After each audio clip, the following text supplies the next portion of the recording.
Welcome to Courtney on Health, presented on malcolmpresents.com. Okay, take over, Max. Hi, everybody. Happy time here in September. And hi, Courtney, and hi, Malcolm, and welcome to Courtney on Health, a Zoomcast podcast series which focuses on one's overall well-being with tips on nutrition and exercise given by Courtney Gravenese, registered dietitian with a Master of Science degree in nutrition and applied physiology. At this point, Courtney is an experienced nutritional and health consultant in the New York metro area and beyond into the universe, and will help guide you on a path to wellness and health. So we all want to eat healthy, a healthy diet filled with fruits and veggies, but we also need to include other foods which provide additional benefits. According to the Mayo Clinic, grains are a good source of complex carbohydrates and some key vitamins and minerals, but whole grains, the healthiest kind of grains in particular, are an important part of a healthy diet. Grains are naturally high in fiber, helping you feel full and satisfied, which makes it easier to maintain healthy body weight. Whole grains are also linked to lower risk of heart disease, diabetes, certain cancers, and other health problems. So today, Courtney will give us some great info on grains that go beyond brown rice. For instance, farro, freekeh.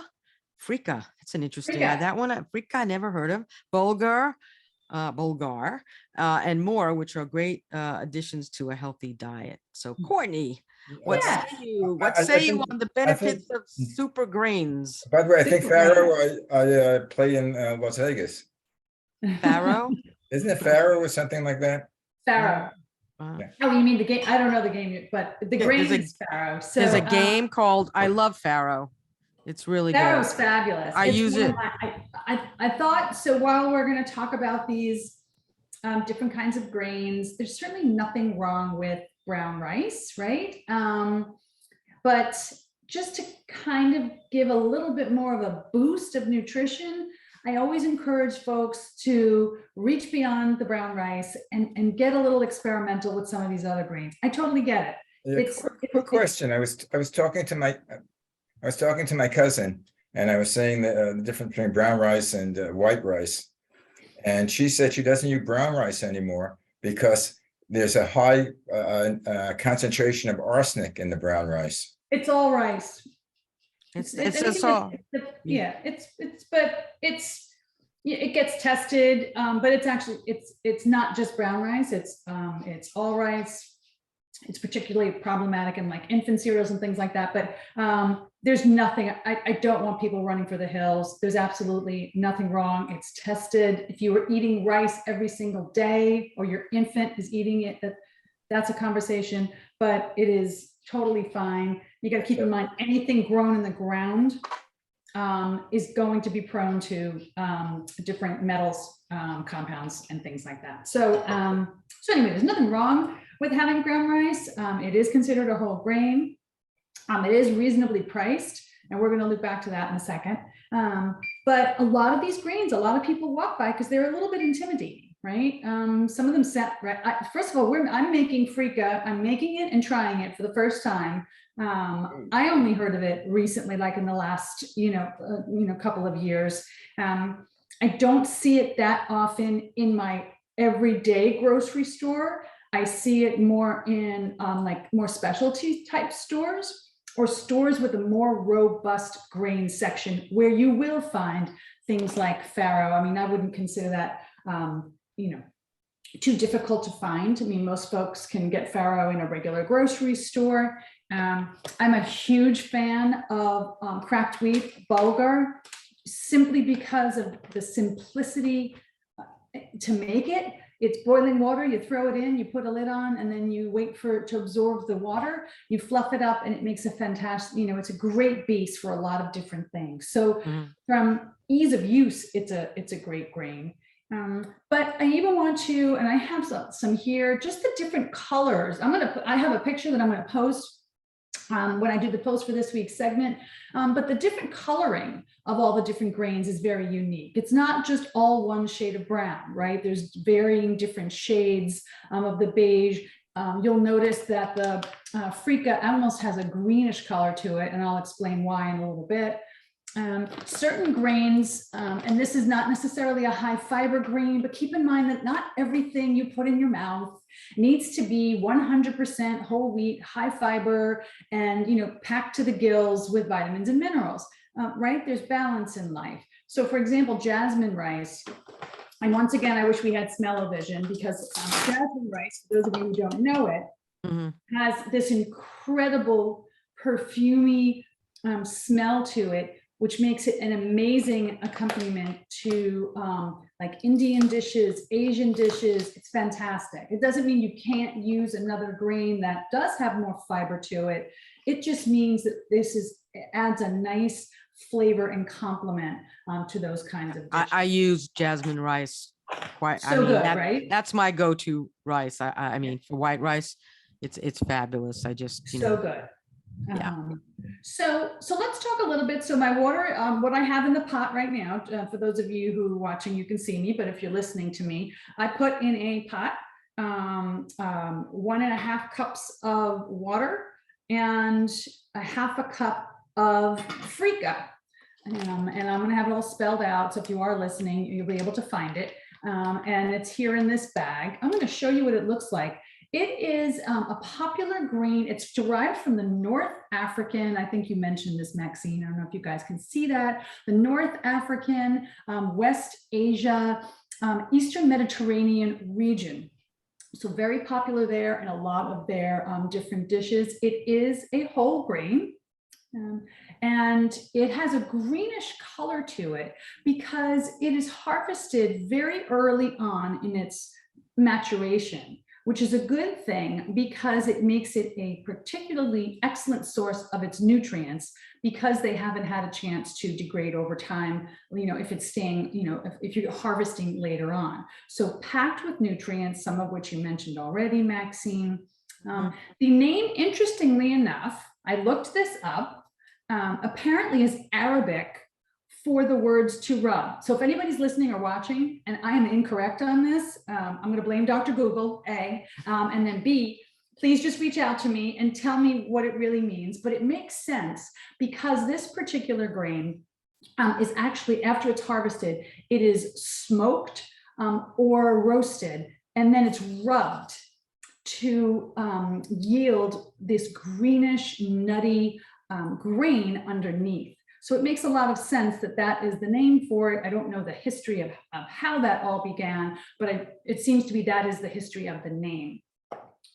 So like you said, high in fiber, it is a great source of protein, which gives it an edge over plain white rice, but even brown rice. And brown rice is totally fine, but it's not exactly a powerhouse of protein or even a big gun when it comes to fiber intake. Still overall healthy, but these super grains that we hear about, things like farro, bulgur, and freekeh are very, very high per serving of protein, iron, fiber. So it makes it an excellent complement for even somebody who, if you're a vegetarian, it's a great way to get extra plant protein in, but even not, it has a wonderful nutrition profile to it for not a lot of calories. Very low in sodium, unless of course you're adding sodium to it, which we're not. Just a note about what we're doing, because remember, I'm making this for the first time here. So normally, a couple of things, if I'm making a grain, and for those of you who cook a lot with, for example, farro, I mean, even the rice, Maxine, I don't know if you rinse your rice before you cook it first. Some people do, but I would typically rinse my grains like farro first, but the instructions did not say to rinse it, so I didn't. I'm just following this along. And this is just plain water, unsalted. Typically, if I'm making either bulgur or farro to be used in a pilaf or tabbouleh, I would typically salt the water, but I'm just following this as is because I really want to taste it, just, basic preparation along the way. So we're going to give that a whirl. This apparently will cook up while we're in our session today. So I'm going to lower the temperature here on my stove. And I'm just going to cover that up, and we're going to leave it alone while we're talking more about our super grains. So easy to prepare is what you're looking for: speed, shelf life. Now, the one thing I will say so far about freekeh as opposed to some of the other grains is the price point.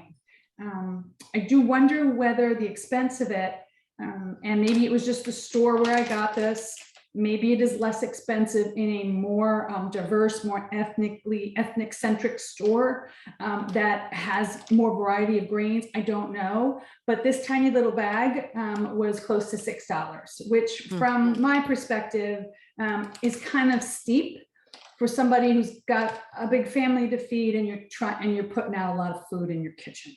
You know, I have yet to taste it yet, but I feel like that always has to be something to consider when we're talking about trying these different grains. Yeah, Maxine, I know you said you like the jasmine rice.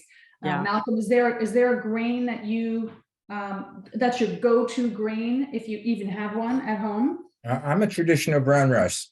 Mm-hmm. Is there any more nutritional value of any of the rices, any of the grains, or they're all equal, and they're all calorically the same? Calorically, they're around the same. Nutritionally, and let's just put rices in a category right now. Brown rice will have a little bit more fiber than polished white rice.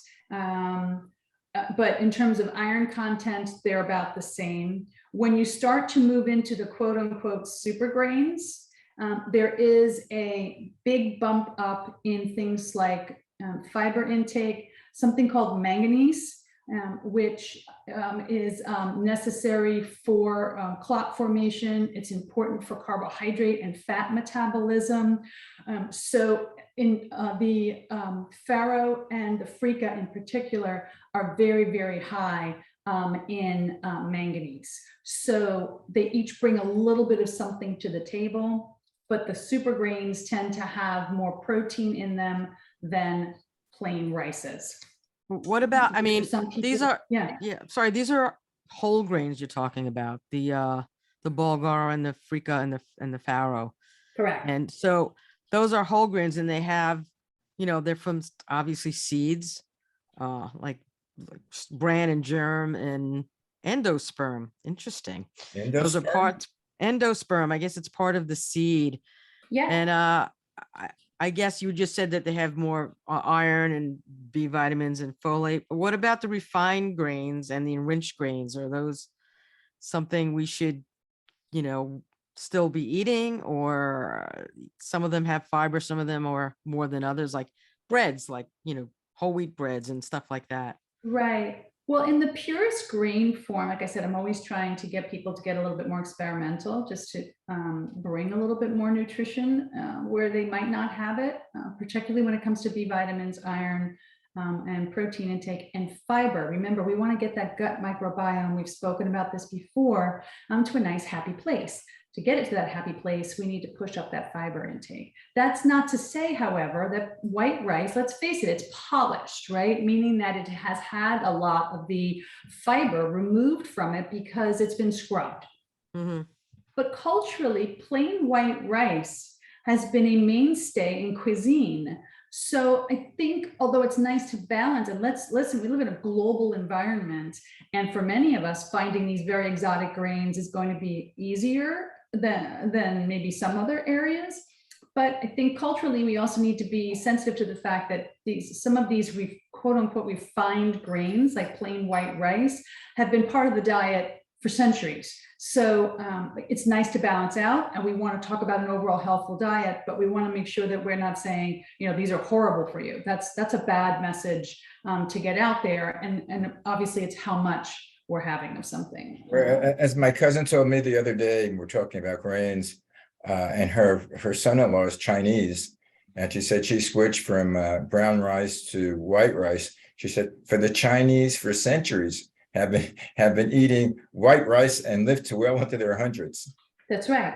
That's right. So, you know, it does make you wonder, well, is it just the rice, or is it something, how we're preparing it, what we're eating it with, and the pure volume of how much we're eating. Remember, keep in mind, when we totally, have Chinese food, and totally our culture. Which I wanted to add in there. I've been seeing some new doctors at Kaiser Permanente, which is, my healthcare system. And I spoke to someone, I took an hour course on plant-based foods, and she was a registered dietitian. But I'd say 90% of what I heard, I said, yes, that's why I have a show, Courtney on Health, and she mentioned it. Make sure she watches it. Yes, I know that. Courtney told me. It's funny. I think at the end of an hour, she would say, "So what the hell are you here for?" Right, exactly. You're getting online by the show. We're getting an education from Courtney. So anybody that wants a plant-based foods or tips on nutrition, all they have to do is watch Courtney's shows, and they're all backed up on malcolmpresents.com. Yeah, absolutely. Hopefully good points that people can watch, and hopefully reasonable, points for folks, because not everybody's meant to eat the exact same way, and not everybody's coming from it from the same budget or convenience. While this is cooking, my niece reached out to me recently. These are my sister's girls. Both of them are foodies, and my daughter is a budding foodie as well. But she called me. She's living on her own now, and she said, "Hey, Courtney, I'm coming home from work. I really need fast recipes." And she said, "And I'm really trying to eat more sort of low inflammatory food." So first of all, I was thrilled that she reached out to me on it, and she's not the only. And most people are either maybe aren't comfortable reaching out, don't have a dietitian they can reach out to, right? So that information can be hard. I find sometimes recipes can be onerous, right? And it's got too many ingredients, and it's complicated, and you get home from work, so it's just not going to get pulled together in a reasonable amount of time. So I was thrilled, and I sent her some, recipes, and we've spoken about, speedy, nutritious meals that you can really pull together. The grains, I think, like I said at the top of our time together, bulgur is, for the time factor, is so easy. And once it's cooked, it can sit in your refrigerator for a couple of days. And it's fantastic for grain bowls, which is a nice base for a lot of different meals, no matter what kind of eater you are. So whether you're a vegan or vegetarian, or you're an omnivore, it's a great base for adding veg and adding a protein of your choice, and really pulling together a nice, very, very healthful, nutrient dense meal in short term. Just talking what you were talking about, making fast food, when you come home from work, which is an Italian, a pasta puttanesca. That's fast. Yeah. But basically, that sauce was put together by the prostitutes who would come home from work and have. Oh, good. Let's get that in this show. For their family. Only you, Malcolm. They're I don't even. But it's a quick meal to prepare that's fairly nutritional, and that's full of good things. And but you go to an Italian restaurant and you ask for it. No, that's prepared for royalty. Oh, okay. Yeah. And that's a true story. There's lots of great easy recipes, and I think using some of these grains, especially since you can cook it when you have time, and keep it in your refrigerator. It's not going to last there endlessly, but it'll stay there for several days, so it takes some of the work out of it. So for this dish, once it's cooked and cooled, I don't know if you see what I'm doing here, but I zested a lemon, which anytime I use lemon juice, I tend to use the lemon zest. I think we've spoken about that before, because it adds incredible vibrant flavor, which should not be missed. So later on, I'm going to have the greens. I'm going to chop up a shallot, and I'm going to actually put in, now it can be any bean at all. I happen to be a huge fan of chickpeas, garbanzo beans. They're both the same thing. I think they're wonderful nutty flavor and texture, blends nicely with some of these nuttier grains. Guys, Again, I've never had the I hate to tell you this. We're on our last minute. Really?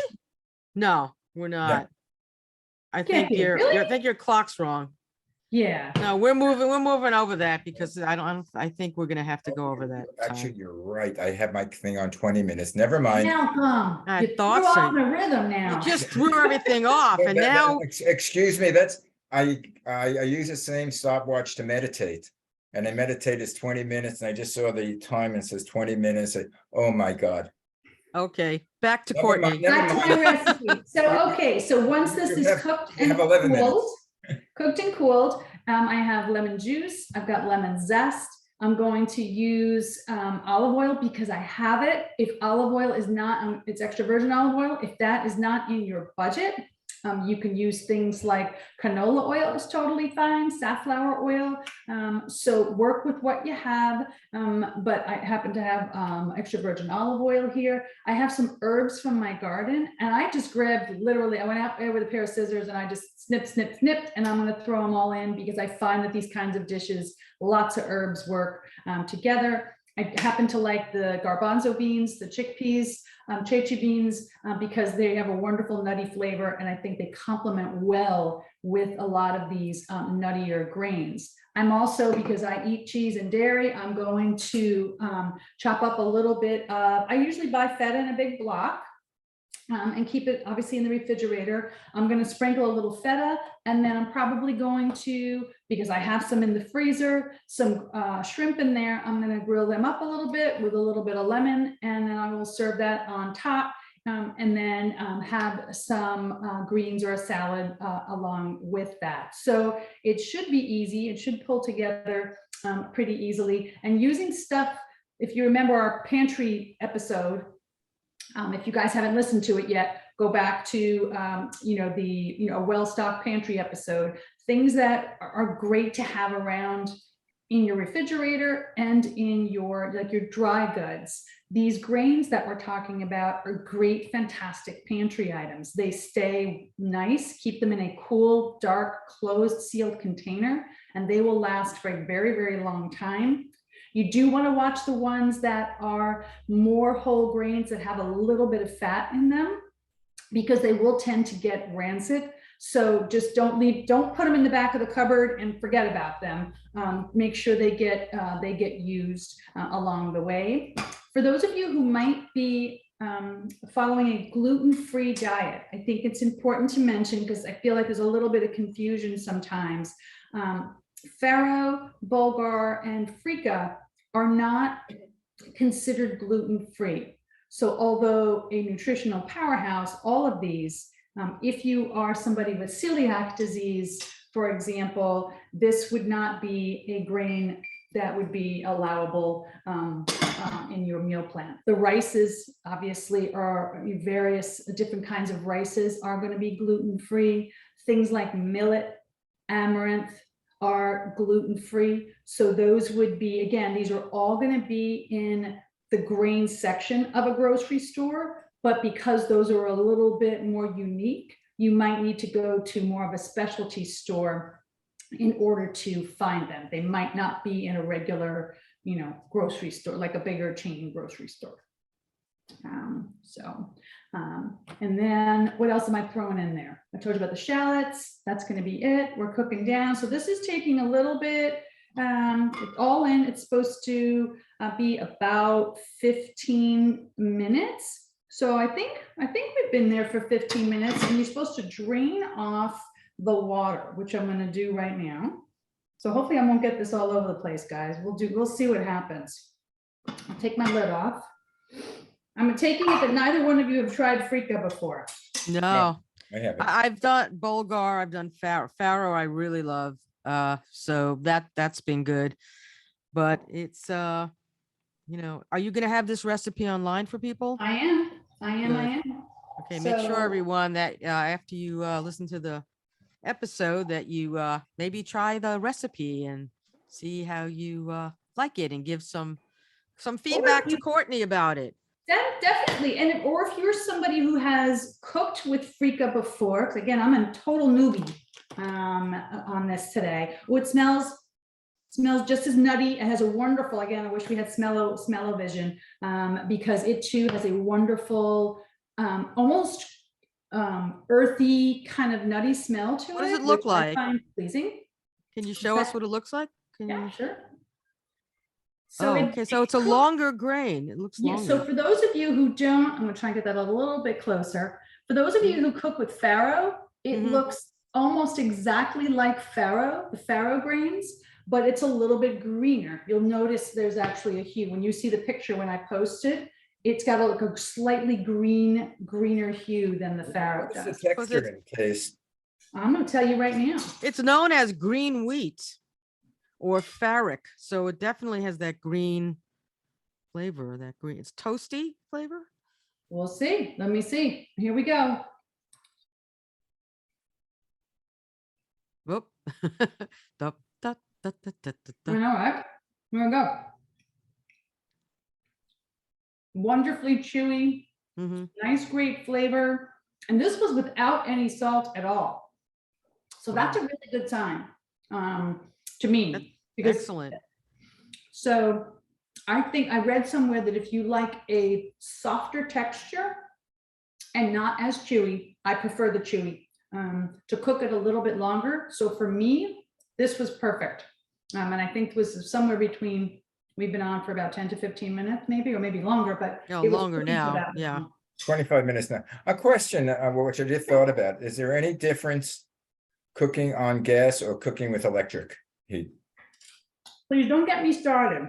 I prefer gas stoves. I don't have one. You guys can probably see that. For those of you who are passionate about electric stoves, I apologize. I just feel like I've got greater control over the temperature up, down, but that's just me. I know people who love their electric stoves. So I would say that you definitely need to just monitor the heat, because on an electric stove, certainly the one that I have, the newer ones, it's a little bit easier. Turning down temperature. So the first thing you need to do is bring this up to a boil, a high boil. Then you need to bring it all the way down to a low simmer. Sometimes you need to switch surfaces where your pot is, because you can't bring down the temperature on an electric stove. So in terms of how it ultimately comes out, I can't imagine there being much of a difference. In this case, for something cooked like this, like we pastas, grains, where there's a little bit of wiggle room. Things like pan searing or sauteing, again, this is just my opinion. I feel like I've got greater control over on a gas stove, but that's me. That's me. I'm a little picky when it comes to I those think things. most chefs, prefer gas stoves. There's always this, Like there's total this control. question now about the environment and gas stoves. So now you have the green movement folks saying electric is better, but then you're using I mean, it's you can't. I think we just have to go back to fire. You think so? We're just Okay. gonna go back to the way it was, 200 years ago. Let's just put the fire outside. I mean, I don't know. There's a It's whole level of complexity there that I'm not sure. a lot of complexity. It's Although too I much. do love to grill. I mean, grilling is fantastic. Mhm. So I will say, now that I've cooked this, okay, remember my first time. So as a heads up, remember that there's always an expansion in volume of these grains, right? So, and this is the case for rice, for bulgur, for pasta, and it's obviously the case for frika as well. So this, I actually doubled the recipe that was indicated on the bag, which was initially only a quarter cup of frika. I doubled that because I got more people to feed than what I thought that would yield. And even this, to me, I think you guys can see that this is not a ton. Now it's going to be a base, but I would say that would be, it doesn't seem to expand as much as some of the other grains. So be mindful of the fact that you might need to double, triple, quadruple up, depending on how many folks are in your family or how many people you're going to be eating, because that's not a whole lot if it's going to be a main course. So that's just an observation that I'm making right there. Is that enough for two, you think? Definitely. Okay, I'm And good. Not for me, my appetite. I'm sorry. That's What good was enough that? for me. Sorry, That's good enough for Malcolm. me. The guy he likes. We know Malcolm likes to eat. Thank goodness his wife is a good cook. I He loves know. cooking. The last thing I just want to mention about, we didn't talk about quinoa. Yeah, in terms of the protein quality. Remember, quinoa is that very unique grain that makes it a complete protein, even though it's a plant food. Obviously, tofu is as well. But it appears just like with bulgur and with farro, even though the amino acid profile in these is excellent and is a good source of protein, it is not a complete protein on its own, like quinoa is. So I think that would be interesting for some folks to know, particularly those individuals who might be trying to eat more plant-based, in order to make sure you're getting all of the amino acids that you need.